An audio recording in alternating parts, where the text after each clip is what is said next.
At pasalamat. Thank you po. Ako po ay nagkasakit din 2 days din po at ngayon po ay okay na. Nubulaang. At salamat dahil salamat sa lakas. Kung walang pera, hindi pa makakabangon eh. Wala nang pera, kaya makapasok agad. Pero salamat po dahil may biyaya ang Diyos kahit nakakasakit naman ay hindi naman na hospital. At alam ng Diyos, walang pang bayad sa hospital eh. Kaya dyan na lang sa bahay. Ayos naman po, biyaya. Kahit walang sabaw, sabi. Hindi po, salamat sa biyaya kasi nga, mayroon po yung may sakit na physical, hindi po basta rin. Mas maganda talaga kung walang sakit, na-enjoy mo yung buhay, yung magalaw. Kasi pag may sakit talagang bahay lang, parang mamamatay na lagi yun, ang style. Salamat po sa biyaya ng Diyos dahil nakaka-recover ng katawan, namayat ng konti, pero hindi naman. Salamat po sa biyaya ng Diyos yun. Thank you din po sa buhay ngayon na sa buhay ngayon na biyaya kasi yung tayo ay salamat kasi nga nung binalik ng Diyos ay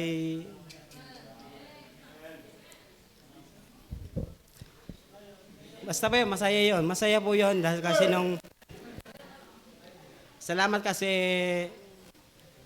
yung biyaya ng Diyos ay naandiyan pa rin kahit na yung lumayo sa Diyos, kahit na magpasimplang-simplang. Nung pong linggo, nung nakarapong linggo, yung kumanta din po ang choir ng Ang Diyos ay Matapat. Ako ay masaya kasi sabi ko nga kung ang pagbabasihan yung ating performance, hindi tayo makakaano sa Kanya. Pero ang Diyos po ay matapat lagi kahit nandun tayo bilang isang Kristiyano po na. Ako'y masaya lang po kasi kaya ako'y masaya dahil yung buhay ng biyaya po yung buhay namin. Meron po. Thank you. Kasi po,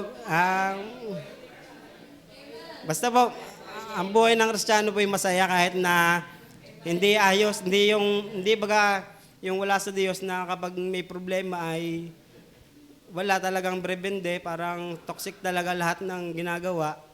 Pero salamat nung bumalik nga sa Diyos na kapaglingkod, kahit may problema, nandun yung binibigyan pa rin ng daan ng Diyos kung paano i-handle yung mga ganong sitwasyon.